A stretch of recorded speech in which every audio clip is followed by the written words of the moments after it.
Hi, this is Dave Bazzar, and this is the latest. Today's episode is going to be a little different. We're put together a panel discussion. Theme of the panel is going to be the global almond supply. Let me go ahead and jump right in and introduce who's going to be on our panel. We have Ricard Cistere. Ricard, thanks for coming. Hello, Dave. Thanks for joining me. All right. Ricard is a Spaniard based in Reus. He's been in the almond industry 12 years approximately. He currently is part of Minerva Global's sales division. Prior to that, he was on the sales side of a large Spanish almond processor, Borges. And also on the panel is Brenton Woolston. Welcome, Brenton. Thanks, Dave. All right. We've just met. I knew Ricard before that, but Brenton is CEO of Almond Co of Australia, not to be confused with the Almond Company. Brenton, since I just met you, why don't you give me a little sense of how long you've been in the industry? Sure, Dave. Brenton Woolston, Almond Co Australia. I've joined Almond Co in 2001. So this is my 24th crop year involved in the almond industry. Okay. Yeah, so I started off. That's interesting to know. I was in marketing and worked my way through to being the Managing Director of Almond Co. So Almond Co is a hybrid cooperative. So we look after over 80% of the Australian almond growers, which represents a bit over 30% of the Australian supply. We have built infrastructure to support our grower members in the Riverina in New South Wales, all the way through to South Australia, which is where our headquarters are in Renmark. So we have 2 house of shellers and major processing facility and value-adding facility at our Renmark, South Australian headquarters, which is where I am today. Okay. We also are joined with Mike Fenn. Mike's Director of Sales here at the Almond Company. Welcome, Mike. Thank you for having me, Dave. The Almond Company is the largest independent processor in California. Close to, I think you'd kind of never really know, but we probably number 2, number 3. Okay. I think your question is, are you back at the Almond Company, Dave, or is this a guest appearance? You know, to a lot of people, I've never left, but let's just say it's fun to be back. Good. Okay, I guess we'll move into our panel discussion now, and I think the importance of having these 3 members here, in the stats that I looked at lately, California is approximately 76% of the world's global almond supply. The numbers I saw for Australia and Spain were approximately 7% each. So, but if that's correct, the total would be 90% of the world's almonds are produced by these 3 individuals or their countries. The rest of the supply, that 10%, gets quite divided up across the world. So bits and pieces. I don't think anybody else is bigger than 1%. Yeah. So we're going to start with trying to understand how each area maybe produces their almonds briefly. So why don't we start with you, Ricard? Can you give us a sense of what growing almonds in Spain is like? Sure, yeah. Almonds in Spain have been planted for a lot of years, let's say, but it's very true that during the last 10, 15 years, there has been a substantial change here in the way of producing almonds. 20 years ago, almonds were produced always in non-irrigated plantations, non-irrigated orchards, so the yield per acre, the yield per hectare was very, very low. Since 15 years ago, more or less, so 2010, 2012, Spain started to plant almonds also in a very similar way to California, so irrigated orchards with more productive varieties. Also, there were some investigations to build and bring new varieties into Spain, and those varieties were late blooming and self-fertile, So those varieties were able to be planted farther inland, and that was very important because Spain was able to start planting almond trees not just in the Mediterranean Sea, now more inland, and more inland you have bigger orchards, better access to water. So that was a key factor in the development of the Spanish industry. And Ricard, if you were to guess on how many acres produce almonds in Spain, what would you say? Yeah, there are numbers. There are numbers actually. The number of hectares in Spain is huge. In 2014, it was around 565,000 hectares, and up until today, the number is close to 756,000 hectares. So it's a huge number of hectares compared to California or even Australia, but the production of the non-irrigated orchards is very, very low. It's practically, it's like 100 kgs per hectare, 120 kgs per hectare. So the real production comes once Spain starts to producing almonds in an irrigated way. Okay, varieties are also different from California. This is important to always point, because Australia and California have same varieties. Spain has its own varieties, Mediterranean varieties with hard shell and very low meat yield. So the meat yield in the Spanish almonds, the kernel inside the initial, it's just around 29-30% of the weight. So this is also another factor that even we have much hectares, the production is much less than in California or in Australia. Okay, to summarize, Ricard, Spain, and I guess I should clarify, a hectare is somewhere around 2.5 acres per hectare. And a kilogram is 2.2 pounds. So you guys do the math. But Spain produces their almonds on a relatively dramatically larger acreage, but yields are much lower than Australia and California. So there's a major difference in that. I think there's also a major difference in the fact that you're spread over, like you said, a huge area of Spain. So varied growing conditions, temperatures, climates. And I think the other main difference, I think, to point out is those varieties are much different than what we're producing in California or Australia. Okay. So that's that in Spain. Brenton, why don't we go on to you? Why don't you run us through how Australia produces? Yeah, certainly a bit like hasn't got the same history as Spanish almonds, but certainly almonds were an early settler in Australia for sure, and Almond Co itself clocked over 80 years in business last year. So almonds have been part of the horticultural fabric, particularly in South Australia, for well over 100 years. But it sort of took, and it's always been based on sort of Californian type varieties which were planted. We've seen a spike in plantings back in the mid-2000s, which probably grabbed a bit of attention as Australia as an alternative origin to California. So larger plantings, probably around over 30% of our current acreage was planted between 2004 and 2008 through a sophisticated investment scheme that, we could all chip in a little bit of money to own a quarter hectare, and that'd be a tax effective investment. So we saw a large amount of Australian irrigated land planted through what they called management investment schemes, which then all sort of collapsed at the GFC in 2008, and then those orchards came under a different ownership structure. So that sort of brought Australia's production up, a number of years. So we're sort of heading over to 2011, 12, 13, where we saw Australia production increase based on those acres that were planted. It's a highly irrigated crop, so we have pretty saline groundwater. So essentially everything is really pumped from the river system.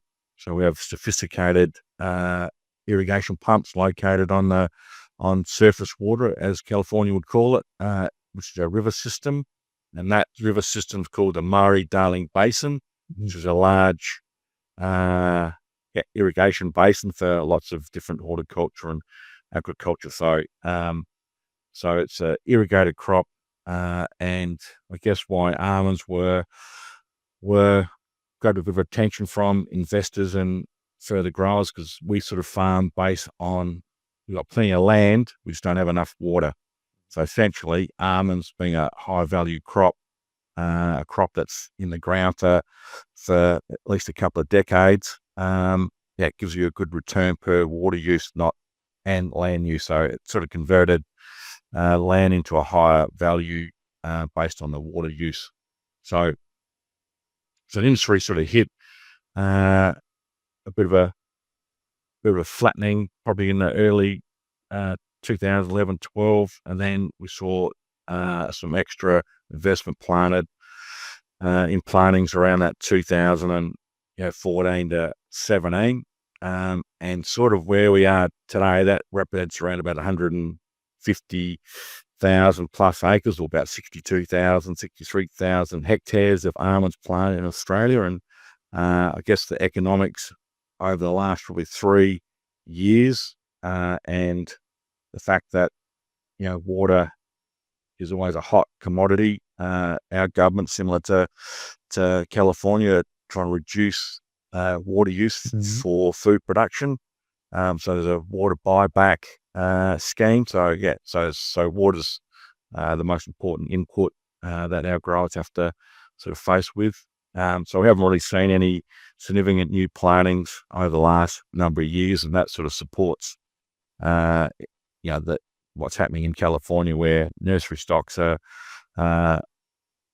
nursery waters are low. There hasn't been any major plantings, which creates a bit of a problem going forward, I think, Dave, because I think for Australia, where those major plantings in the mid 2000s, those trees are now 18 to 20 years old, and they're actually exhausted. So we're seeing large scale orchards, large plantings of Australian crop. Just essentially, the yields aren't there.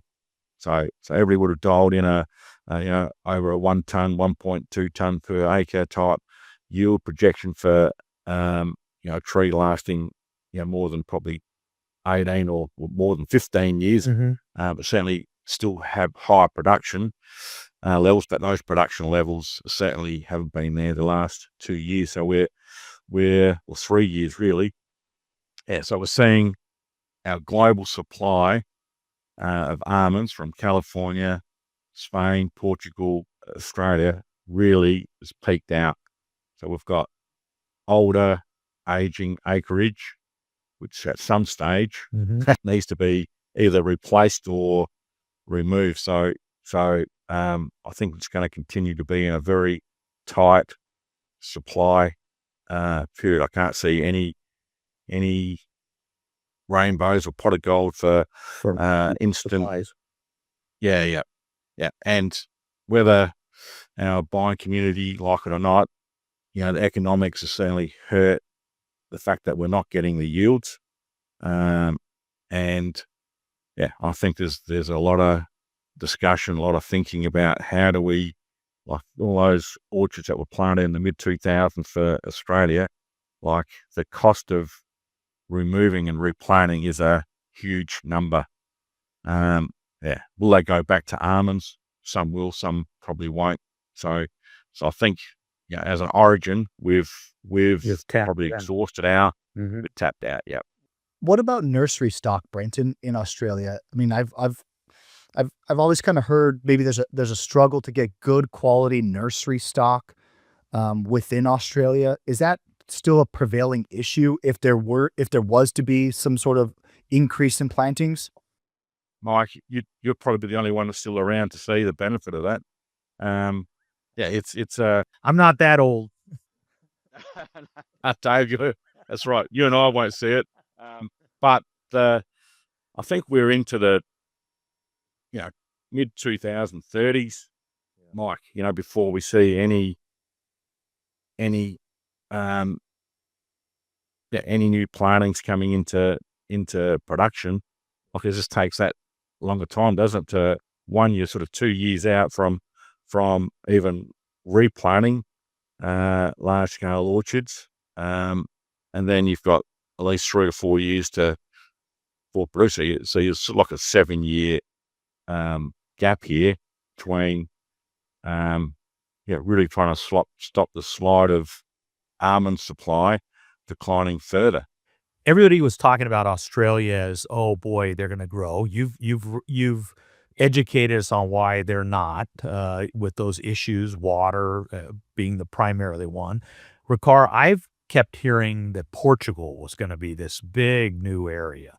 So do you know enough or anything about what Portugal potential could be?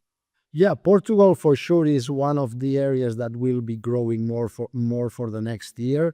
The water situation in Portugal is better than in Spain, although in Spain it has improved this year because we have had very good rains the last 3-4 months in Spain. So the situation that was let's say difficult and we were in drought in Spain, now we have been able to recover. In Portugal we have very large reservoirs, the second largest reservoir in Europe, and let's say that the water situation in Portugal in general terms is way better than in Spain.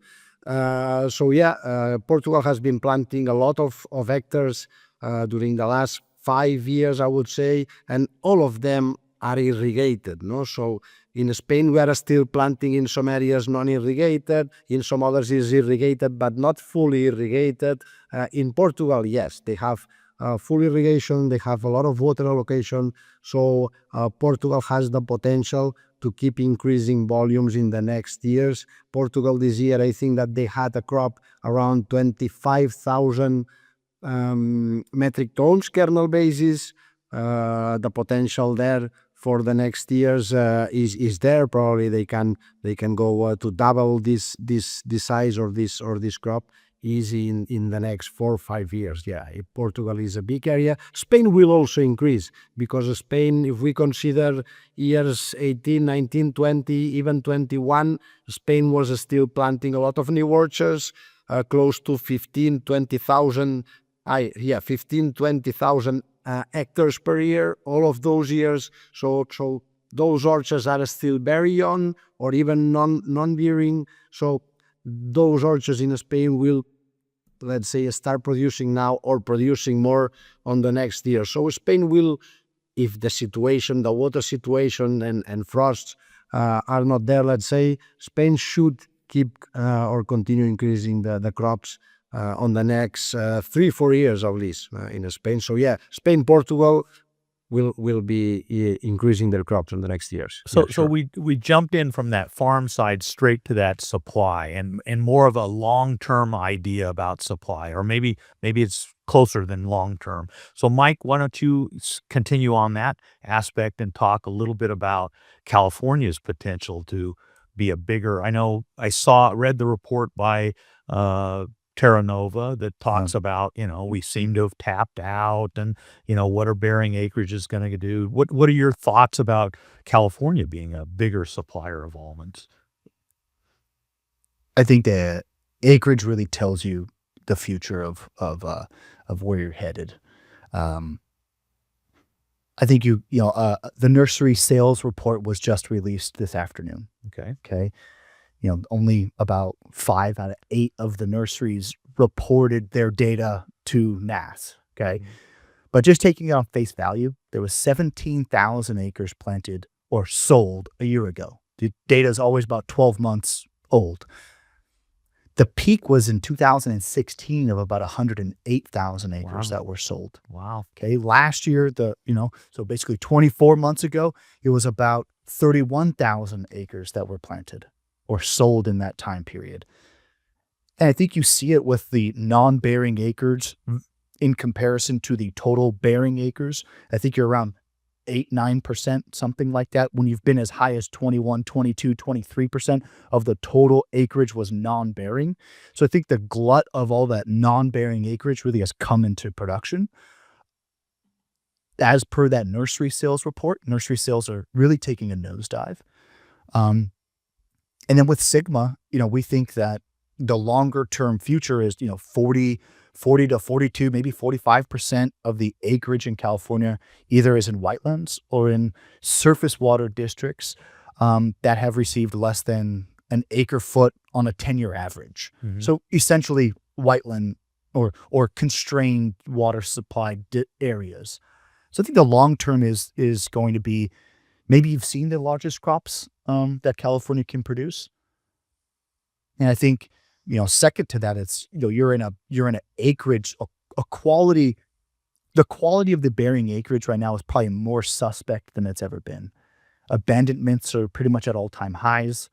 The last 4 or 5 years, I think people have really been cutting their expenses as much as they can so that they can survive in this time period. So I think the quality of what you're looking at in California is, pretty hindered on what's kind of been transpiring here. So the medium term future, I think you're pretty limited too. You're going to have outlier years, I'm sure. It's Mother Nature. You have a good bloom. Prices now are at levels that maybe people can start farming like they used to.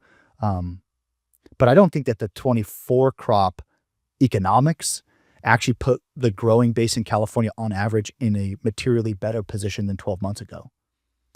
The yield per acre in California on this 24 crop is about 1,950 pounds an acre, which is below a 10-year average. This is not a very good yield for California.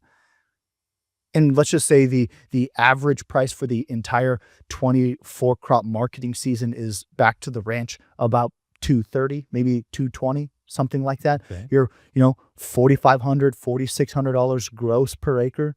With, I think, cultural costs, what they are, hulling and shelling fees have been higher because of commodity prices.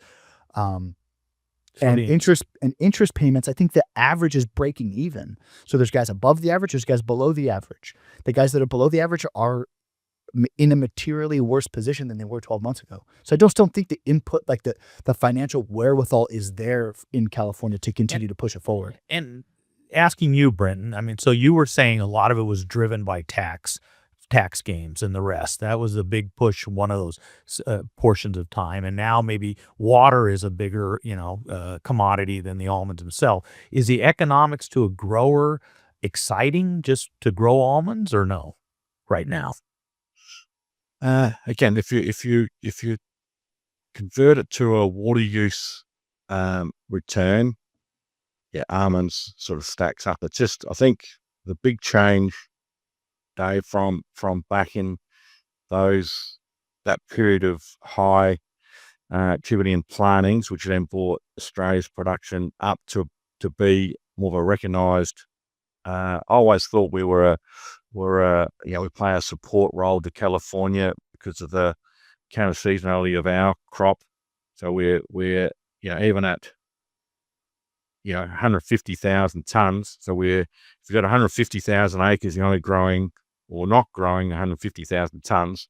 Our yields are falling off like what California are experiencing. So I think it still stacks up pretty well as a high value crop against water. But to scrub out your orchard now, put in new irrigation, fertigation system, this is a big number. Mm-hmm. So for an owner operator, it's been a traditional almond grower. We have seen other crops be converted into more almond plantings, but it doesn't really change the dial of your tonnage. But we're seeing the consolidation of a better for a word like a fruit salad property. Basically go to all almonds. So stone fruit's been pulled out, vine grapes have been pulled out, almonds have been planted, and generally they've been more self-fertile varieties like Independence, which stacked up on a smaller scale here. So we're and then you've had this investment boom from large super funds. Most of it is overseas, either US backed or Canadian backed, large corporate farms. So that's all sort of stopped over the last 4 or 5 years. So what we've got is a I think almost we've sort of peaked out as far as what our capability is to grow more almonds for the next couple of years. But we're seeing, because we've put in, high intensity drip irrigation,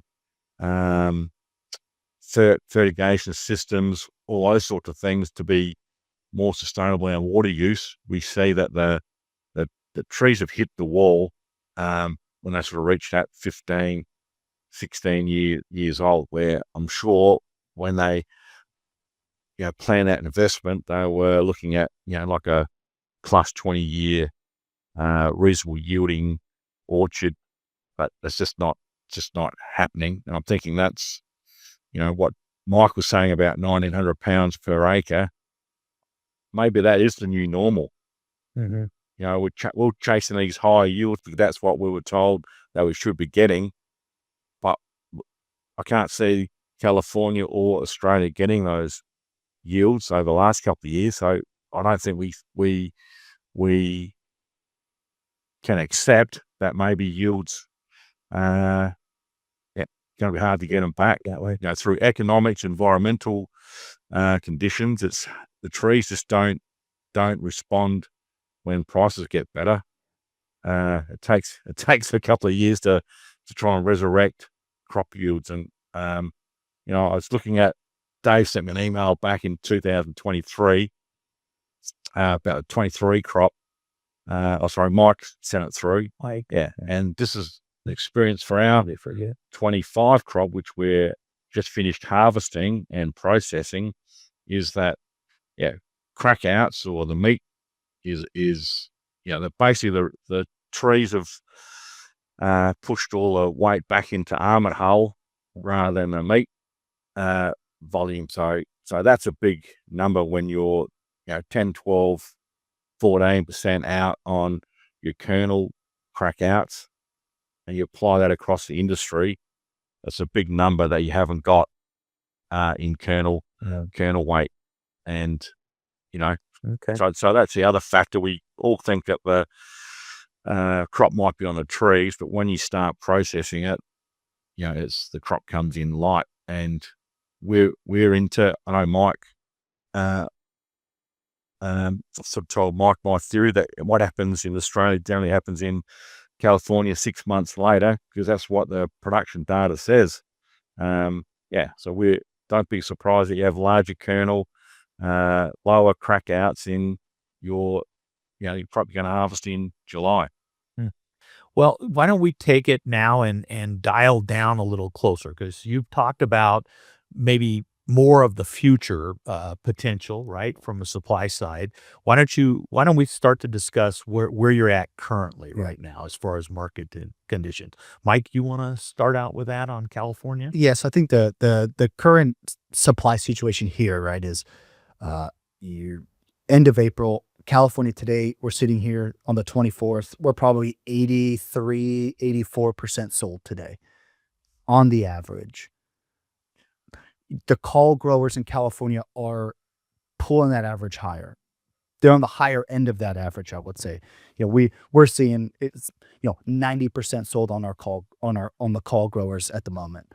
So I think shipments basically are down about 1.5% year to date. Right now, what it feels like is there's already items that are in tight supply. A year ago, California had a very tight transition going into the new crop period. Things just weren't available. California is really, the 24 crop has been the second dirtiest crop we've ever seen. Reject levels are just north of 3%. Wow. Okay. So the quality issues California's learned to deal with to some degree. The 23 crop really taught California, I think, a lot of lessons on how to deal with very high levels of insect damage across your total inventory. So we'll probably have more marketable almonds going into the 25 crop transition period, but it's still going to be very, very tight. We saw our first estimate of 2.8 billion pounds. Okay. I think that was on the higher side of kind of what the grower populace was thinking. Conrad here at the office, he was taking bets under 2.55, right? He thinks that's the max kind of potential for the 25 crop. He drives the state more than anybody I know on a regular basis. So I think even at 2.8, the market responded positively, right? The market has continued to firm in California, and I think that's probably really indicative of the supply situation kind of here and now. I think tariffs are probably also encouraging some of this behavior, especially in Europe, where December 1st, as of we know it today, that's when 25% tariff comes in on almonds. So there's probably going to be somewhat of a squeeze here and now on what you actually have available. Ricard, what do you think the Spanish crop is sold? Do you got a sense of how far along they are? Yeah, the situation in Spain is quite similar, I would say, than in California. Spain has had a record crop in 2024. So Spain was marketing their almonds very, very aggressive during the first half of the season. So August 24 to January 25, Spain was selling almonds to its main market, which is Europe, at a discount against Californian prices.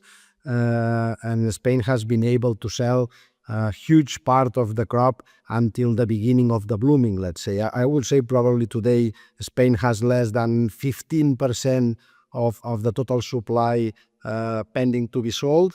And the point here is that in Spain there is no rush now for the packers and the growers to sell almonds, no? Because next crop is going to be a good one, 2025, but probably not as good as 2024. We have had some rains in Spain during blooming. Also, some varieties, they had a huge production in 2024, so they are expected to be probably a little bit worse this year. Varieties like Lauran, which is a very popular variety in Spain, probably will have an off year here in Spain. So let's say that the crop will be a good one in 2025, but maximum at the same level, if not a little bit behind last year crop probably, okay? So this is the second point. Low inventory is one. 2025 crop that is going to be probably a little bit shorter than 2024.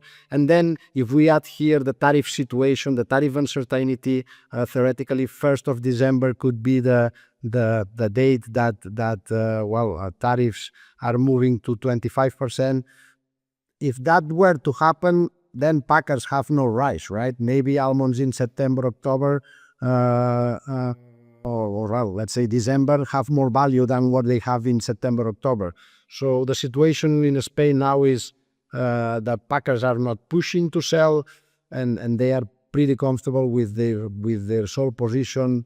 I will say that probably the carryover this year will be maximum 10% of the total supply. So the carryover will be also less than what it was last year. Yeah, bullish. And Brenton, how does Australia, do they just feed into this thing?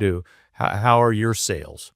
Yeah, there's more opportunities than supply basically. So a bit like what Ricard was saying, and Mike, we had our crop cycle goes from really kicks off in March. So our last crop month is February from the previous crop year. So if you look at the Almond Board position report, which is always a couple of months behind, but that sort of shows that we had supposed to have had a crop of about 153,000 metric ton of almonds produced in 24, and we shipped both domestically and to our diverse export markets over 165,000 tons. So you can see that carry in from previous years might have been a bit higher than people probably thought, but all that stuff sort of got sucked out at the end of 24, at the start of 25, before we got into our new crop. So we're really dealing with, as an industry, essentially a proper crop year cycle where very light carry in from the previous crop and dealing with a 25 crop, which again has been experienced very dry conditions, which has been great for harvest. So harvest is sort of finished for the first time before Easter. Then we can remember we didn't get any rain events to pull things up. But almonds are larger, lighter, and drier. So the handlers are just working through their 25 crop, very tight inventory, and sort of what is packed is probably pretty well shipped pretty quickly to key markets like China and India. You guys are, working out of stockpiles now, right? And I know that the original estimate, I think, for the Australian crop was 150,000 tons for 25. Is that still the prevailing consensus in Australia, or have people raised or lowered their crop expectations there? I guess our Australian estimate is a bit of a subjective estimate. It's a bit of a ring around to the handlers, mainly to put a crop number down for the crop, which Spain, California, Australia have been overestimating crops for the last 5 years. And it hurts probably those early pricing cycles when we think you're going to have a bigger crop than you actually get. And Australia's done it again this year. We've overestimated the crop, and the Almond Board put out yesterday that, based on crop data through the handlers, that the crop looks to be anywhere between 10 to 20% down on the original estimate, which personally I thought was too high anyway. So I'm thinking that we're into a high 120,000 or a low 130,000 ton crop. So when we talk about the whole global supply situation, it doesn't really matter what happens in Spain or Portugal or Australia, really. It's what happens in California. So if you're 2.7 billion pounds, 101,300,000 tons, what us going up and down 20, 30,000 tons doesn't mean anything. Yeah. So we're not. I can't see any other origin being a threat to California. That's what I'm really saying. Yeah. Well, all this stuff in my mind sounds very bullish from a pricing standpoint, right, Mike? Yeah, everything's tight. Yeah. Around the world. Yeah. Global supply of almonds is going to be tight. Yeah. And besides Ricard thinking a little bullish about some expanding acreage in Spain and Portugal, this is maybe a longer term trend, right? Dave, I always look at it the way that, so what is our biggest, for almonds, what's our biggest competition? Well, it's other tree nuts.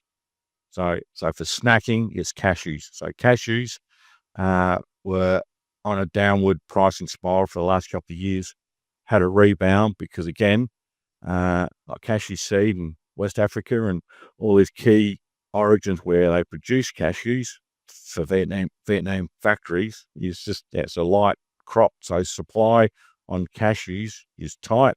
Prices have gone up. Almonds become, got a bit of a lag. So almonds become back in the snacking mix for major repackers and retailers because supply's tight on cashews. And then, on a manufacturing side of things, hazelnuts is always a good competitor for switching from almonds to hazelnuts or vice versa. So, Turkey just got whacked with a major frost for their current, looming hazelnut crop. So again, it just puts more pressure on these tree nuts, which are all declining in supply. And it's hard to change that supply dial back up now because it's a lag to do it. So I'm with you, Dave. I think almond prices are where they are. The growers certainly need to be holding, in California because they haven't had a return for the last 4 seasons. Even their current 24 crop, if it's 220 an average payment, that's not putting anything back in the bank account, is it? No. So they need a 25 crop that's going to start returning on their investment that they've made. I've yet to hear anybody talk about tariffs. So is that a fear? Is that it's still going to get sold anyway, one way or the other, given the bullish type ideas we're talking about? What are your thoughts on tariffs? I mean, Australia has favourable trading terms with key countries, but we're a bit like taking a leap out of the Californian book. You've got to have a diverse marketplace, but you can't rely on one particular market. So all the focus probably been on, China and the ratcheting up of tariffs there. But again, California's got other ways to getting almonds out to other destinations and into China through manufacturing facilities outside China. So that's great that we can go in directly into China, but they can't afford 165% tariff on Australian almonds. I can tell you that now. So it's maybe becomes a bit of a 80 nonsense, really. Well, Sorry? I said maybe just 80 or 90 then. No, they can't. Most economies around the world have and still going through a cost of living crisis. So no one's going to pay a price like that. And maybe you're not the right guy. Maybe it's more Ricard, right? Because you're as far as Spain being a buyer of California almonds, I guess that's where I'm going with that. Would the tariff affect your kind of industry more than say the Australian one? Yeah, probably. Yeah, for sure. Right. First of all, I think that the market has been healthier enough itself without all this, let's say, uncertainty about tariff. The market has been very healthy the last year. Prices have gone up to a market price today that is healthy for the grower and also convenient for the consumption still at these levels.